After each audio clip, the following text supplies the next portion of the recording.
Good morning, everybody. It is that time where we are coming together for 11:11 again. Hello. Oh, hey. Oh, Good morning, Derek. How are you? All right. I think I'd have this straight by now. Good morning, everybody. Hello, Jamie. How are you? I hope you're healing all right. Hope things are going well. How's it all going? Hope you're doing all right.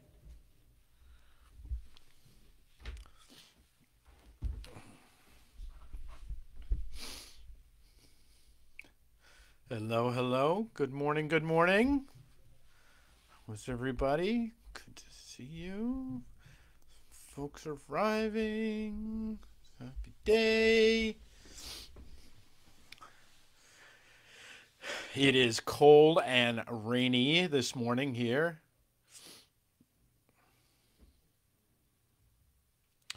You are going to that tomorrow. It is that. I knew it was this week.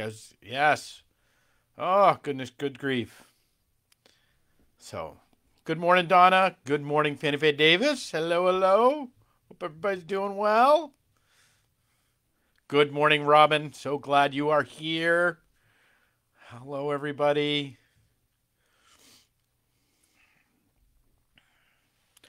So glad you are here. So glad.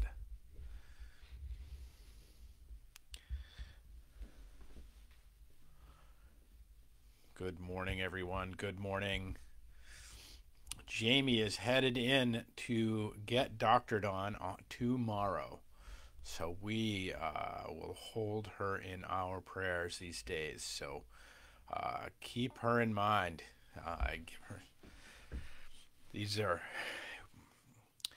There is nothing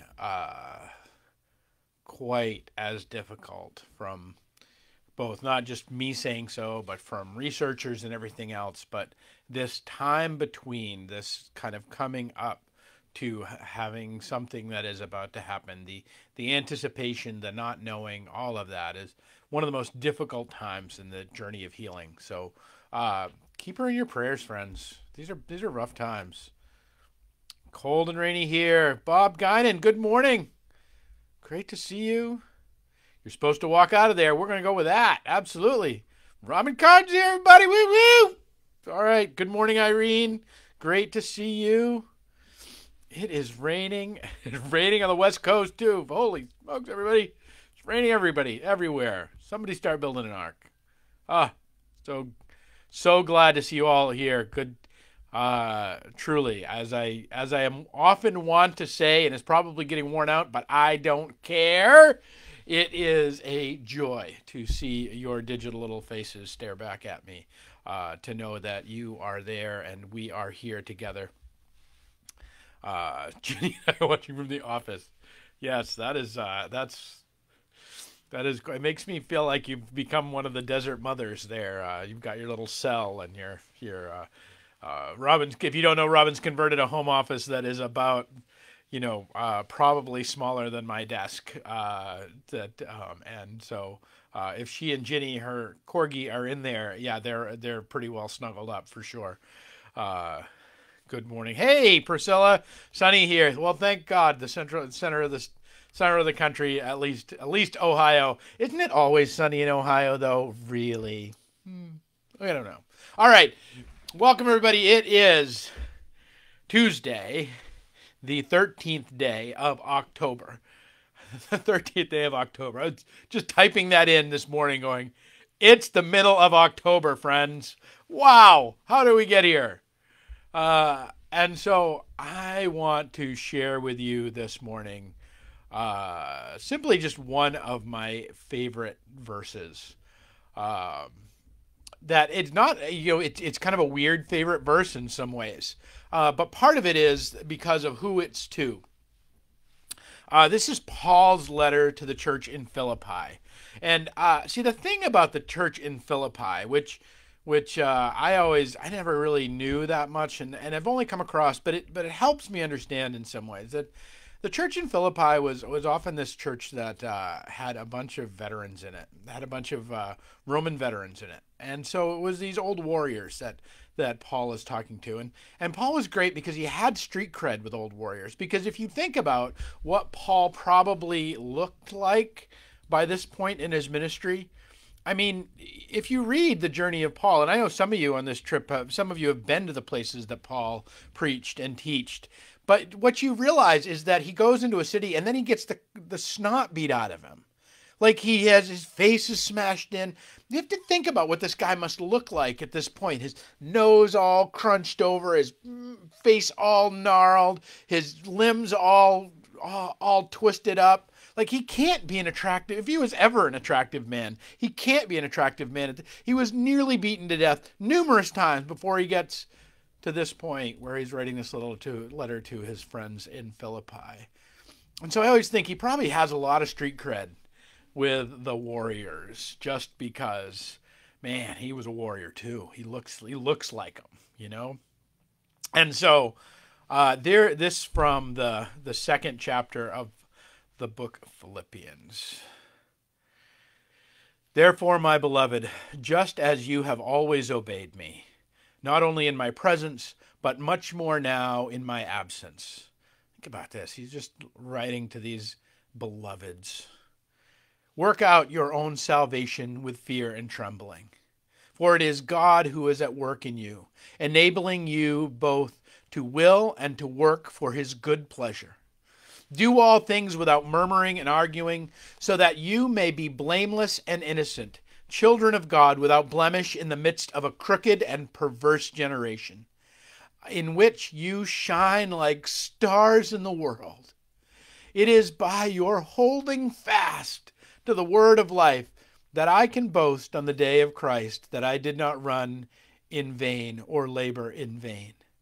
But even if I am being poured out as a libation over the sacrifice and the offering of your faith, I am glad and rejoice with all of you. And in the same way, you also must be glad and rejoice with me. Oh, so good. It's just so good. This journey of working out your own salvation with fear and trembling. It's such a word that we are so afraid of, tentative with, unsure of. You know, we hear all of these incredible words of grace, and then it's like, at the end of the day, there's yours to work out with your Creator. It reminds me of a story. I was just recounting this the other day, and it was so powerful. I wanted to share it with all of you, and just in the remembering of it. That I was a chaplain in Iraq, and one of the things that happened occasionally is that soldiers that were badly wounded and injured. And if you were badly, that was our world. I was the task force med chaplain. So we had the hospital. So if you got really hurt, really hurt, if you got blown up in a severe way, you came to see us. And so those warriors that were really blown up, what would often happen is very quickly they would be moved, plucked out of their unit, and then plucked out of the country even. That if you were really hurt, you were mostly what was happening in the country is you were being stabilized and then sent to Germany. So that literally, if you were blown up, a helicopter would show up within minutes and you would be gone. And all the people that you loved, all the people that you knew, everybody there, you'd no longer have contact with them. They'd no longer have contact with you. This unit that you'd been with and these people that you'd been journeying with, boop, you're pulled right out of that. And before you know it, you're then in a hospital, probably unconscious. And then from there, you're on to Germany. And then before you know it, you're in Walter Reed. You might not even have regained much consciousness by the time you end up back in the States. As you might imagine, this is an incredibly disorienting journey for people who are wounded, and that they ended up often having real trouble with the fact that they just simply were plucked out of that in one moment they were plucked out of their status as a warrior, and their bodies were broken, and they were brought back out of the country and away from those whom they journeyed with. And so there was this program that began, was called Proper Exit, and that Proper Exit began a journey of gathering these soldiers and these warriors that had been horribly wounded. I mean, many of them missing limbs, many of them debilitated in incredible ways, often blown up, and returning them to Iraq. And they would come back, and part of our journey was to kind of host events for them as chaplains, and we would gather our units to come and hear their stories, which was powerful, by the way, in case you were curious. But I remember one particular story that has stayed with me since that time, and it was this non-commissioned officer that had this sergeant who had been wounded and blown up, and his body horribly broken. And he came back to Baghdad, and not far from the very road, the highway of death that he had driven up and down and gotten blown up on. That he came back to that place and that spot through this Proper Exit program, and so and as a way of reconciling his journey. And what he had discovered and what he came to share with us that has stayed with me for almost 10 years now was this story, was what he encountered when he came home. So he went home and he began to heal, and he returned to his family and he began to heal with them. But what he found began in his heart was this incredible disconnection, which was part of what prompted his being a part of the Proper Exit program, was that he couldn't find his way home.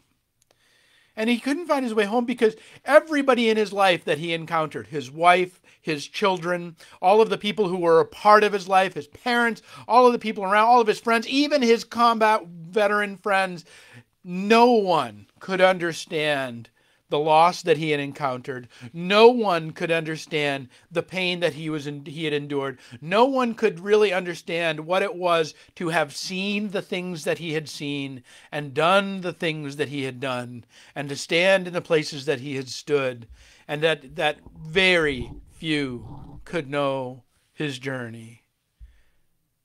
And he was alone and isolated, and that the brokenness of his body was nothing compared to the brokenness of his soul, and being able to find his way home.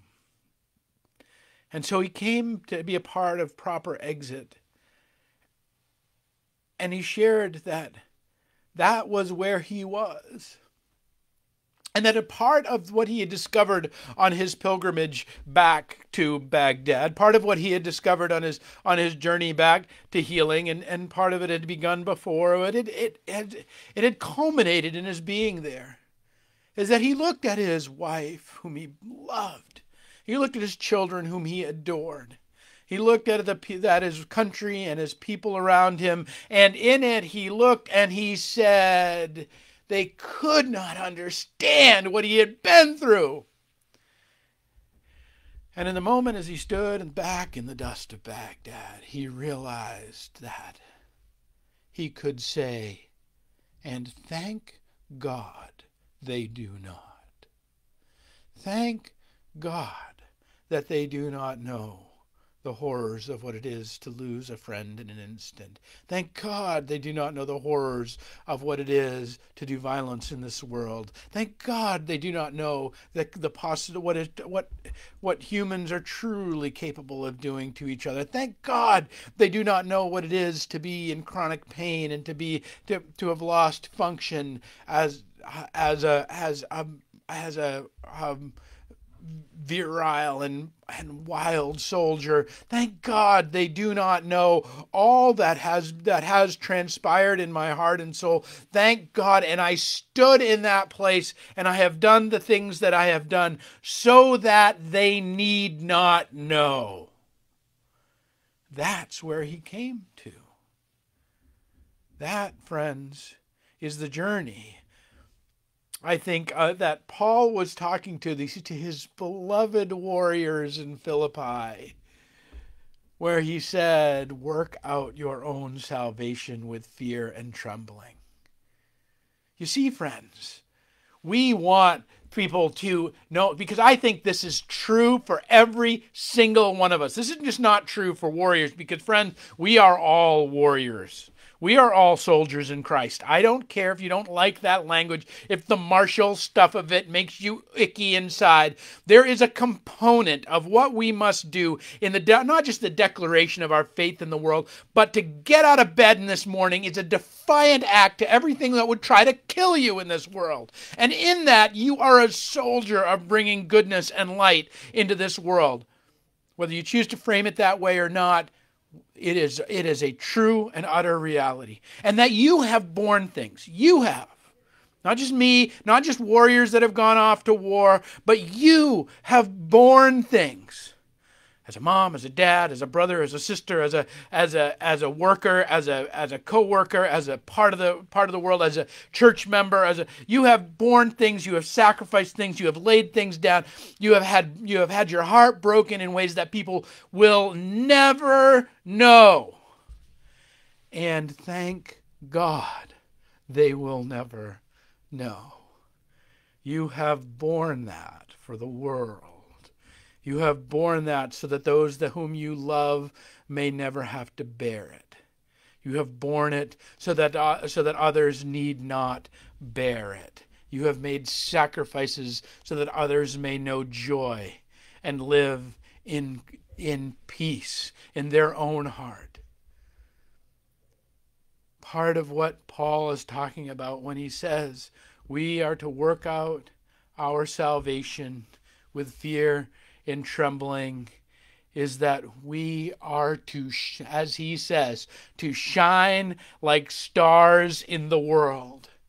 And we cannot shine if we are in the business of doling out our pain and our fear and our trembling to all the people around us because we desire to be understood, because we want to be validated.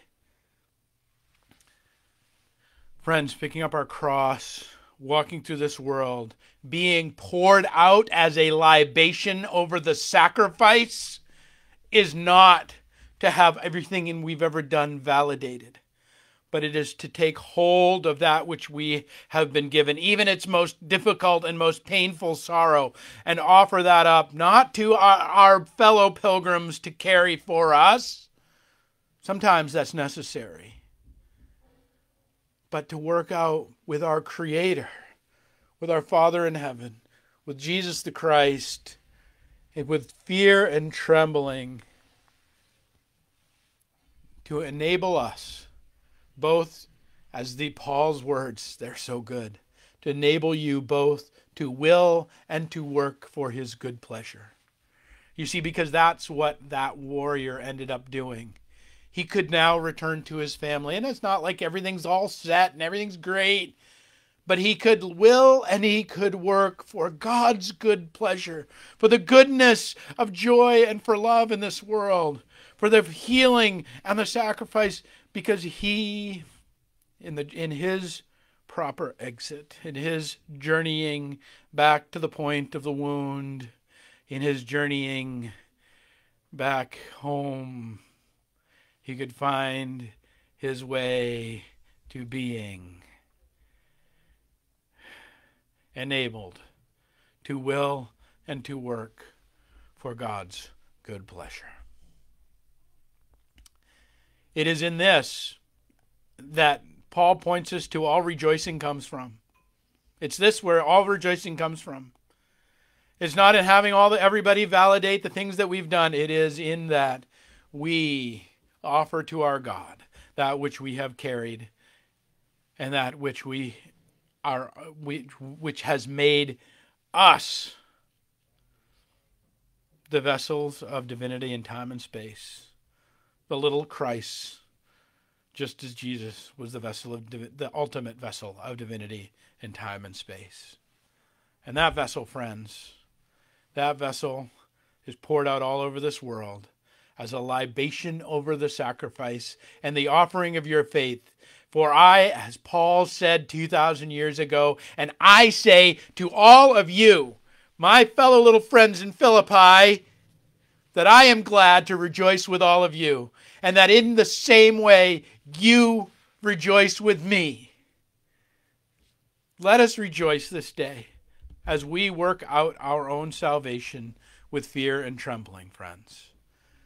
And whatever it requires of us, if it requires of us returning to the point of the wound, then that's what it requires of us. But that we may pour it out, not on all the other people of the world, but we may pour it out over the sacrifice, so that God's good grace may reign to and for us all. All right, friends, that's my hope for you today. I just want to share that story with you and that text. It is one that I have carried for a long time, and it is, I hope, an encouragement to you. We will be back tomorrow. We are, if you are in the Fall River area, we are having dinner tomorrow night. You are all very welcome. We have the table set up in a distanced way. We have a speaker coming in. We have Leo Martin, who is a reenactor from the Jenny Museum. He has a great talk of 51 pilgrims that changed the world, that about the 400th anniversary of the Pilgrims. So that'll be tomorrow night at 5:30. You get dinner and a show. It starts at 5:30, ends at 7. The kids can be home at bed. You can have your own table. It'll all be put together well. Come on out next Wednesday night. So we'll talk about it more tomorrow. But that is our journey for today. Thank you, each one of you, for being here. You are a treasure to me. Peace and grace, friends.